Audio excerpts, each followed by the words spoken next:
Raphaël Liogier est un politologue et un sociologue des religions. Depuis 2006, il est directeur de l'Observatoire du religieux et professeur des universités à l'Institut d'études politiques à Aix-en-Provence. Nous l'avons rencontré lors de la sortie de son livre « Souci de soi, conscience du monde ». Il explique qu'une profonde mutation des croyances et du savoir est en marche et est en train de changer silencieusement notre monde. Une modernité qui impose un nouveau rythme de vie, de nouvelles règles du jeu. Mais étrangement, cela n'est pas sans déplaire aux défenseurs même de cette modernité, comme la laïcité, une modernité en puissance née de l'époque des Lumières.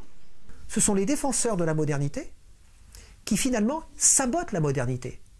Et l'expression par excellence d'une partie de la modernité qui est la liberté de se manifester, la liberté d'expression et de conscience, se caractérisant dans le domaine religieux par la liberté de culte, protégée par ce qu'on appelle la laïcité en France, eh bien, ceux qui finissent par défendre la laïcité, c'est ceux qui finissent par participer à sa destruction au nom de sa protection.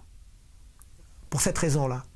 Et on le voit très clairement, c'est pour ça que j'avais écrit cet article dans Le Monde, dans ce que j'appelais cette espèce de lutte au sommet de l'État français en particulier, entre les ministères de terrain, qui sont dans la réalité en acte, et qui voient qu'il existe une diversité, et qu'effectivement, il peut y avoir des mouvements religieux qui sont dangereux, mais qu'ils sont extrêmement minoritaires et que ça ne suppose pas une politique globale massive, et qu'à la limite même cette politique globale massive, avec son espèce de bulldozer idéologique, peut porter préjudice au ciblage plus précis que l'on pourrait faire, mais ils se sont heurtés immédiatement à ce que j'appelle aujourd'hui les défenseurs de la laïcité en puissance, cette espèce de...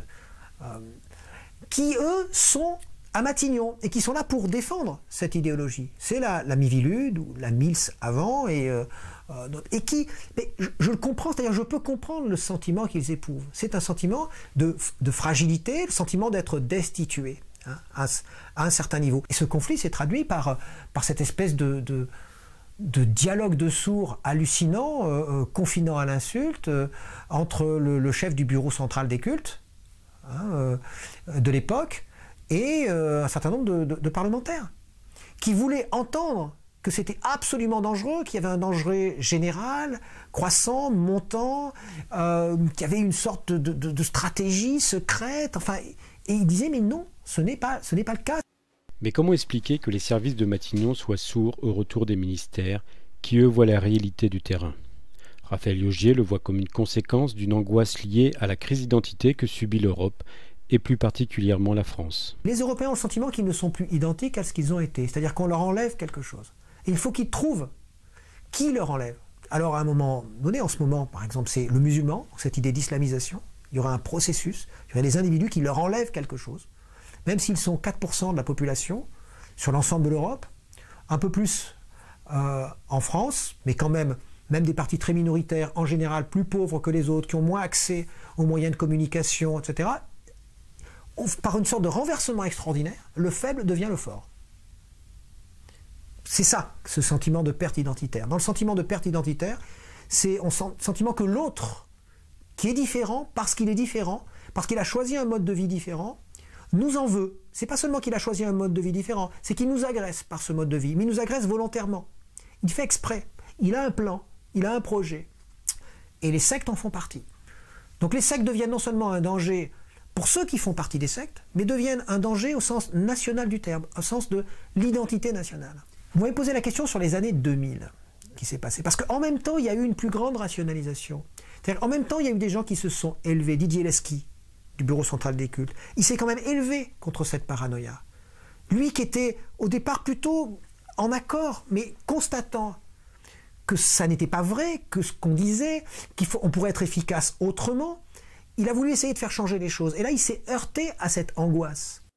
Raphaël Liogier soutient la proposition du CICNS de création d'un observatoire indépendant des minorités spirituelles et thérapeutiques.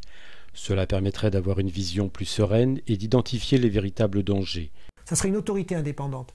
D'un côté, il y aurait des représentants des pouvoirs publics. Donc financés par l'État et, voilà, en partie. Déclarés comme organe de référence. Exactement, et avec des représentants des pouvoirs publics, mais vraiment, et puis avec des gens qui... des représentants des groupements anti-sectes, c'est-à-dire en gros des associations de victimes, qui ont le droit de citer, qui ont le droit de dire ce qu'elles ont à dire, de fournir des informations qui peuvent être très précieuses, très bien, et puis en même temps, des représentants des dites organisations religieuses que parfois on appelle sectes, qui sont là aussi pour dire ce qu'elles font, se défendre, expliquer, répondre en quelque sorte, répondre d'elles-mêmes, répondre sur ce qu'elles sont. Et puis enfin, un autre groupe, le groupe des universitaires et des chercheurs, qui pourraient exposer leurs recherches, leur méthodologie et ce qu'ils ont trouvé, et ce serait tout à fait critiqué et critiquable par tout le monde. C'est-à-dire que là, nous serions face à une institution qui serait susceptible, dans le cadre de procès éventuels, de fournir des informations valides. S'il y a vraiment problème, eh bien on verrait. Il y a problème, on verrait où est le problème. Nous ne serions pas dans une sorte de flou artistique, avec des listes faites à peu près n'importe comment, il faut quand même le reconnaître. Si nous n'étions pas dans une période de crise identitaire et que les organismes comme la Miviludes ne se nourrissaient pas de cette crise identitaire européenne, cette peur de perte de valeur, il est évident qu'un tel type d'organisme existerait depuis très longtemps. Dans ce contexte de flou artistique, le CICNS espérait qu'il y aurait quelques personnes lucides, ayant une vision sereine qui irait à l'encontre des préjugés au-delà des angoisses identitaires. Mais est-ce possible dans l'ambiance politique actuelle ? N'y a-t-il pas une propagande d'État entretenue par les médias ? Non, moi je ne pense pas que ce soit une propagande. Je pense que c'est plus profond qu'une propagande. Parce que la propagande, c'est même pas au niveau de la stratégie. La propagande, c'est au niveau de la tactique. C'est-à-dire qu'on a des intérêts à très court terme. Donc par la propagande, on essaye de faire passer un certain nombre de choses. Je ne crois pas qu'on essaye de faire passer quoi que ce soit. C'est-à-dire que là, comme il y a un problème identitaire profond au sein de la population, que la population est fragilisée, il y a un chômage qui est endémique aujourd'hui, il y a non seulement la peur de perdre son emploi, mais je vous dis de perdre son être, hein, de perdre ce qu'on a été, de perdre ses valeurs, de tout perdre. La secte ayant cette image négative, tentaculaire, de ceux qui, dans l'ombre, peuvent vous prendre vos propres enfants et en même temps prendre de manière plus générale vos valeurs, vous transformer contre votre gré, etc., la secte devient un danger. Et évidemment, je vous dis, toute personne qui prendrait position et qui aurait un esprit critique sur la secte deviendrait immédiatement suspect de vouloir la favoriser, de vouloir être de son côté.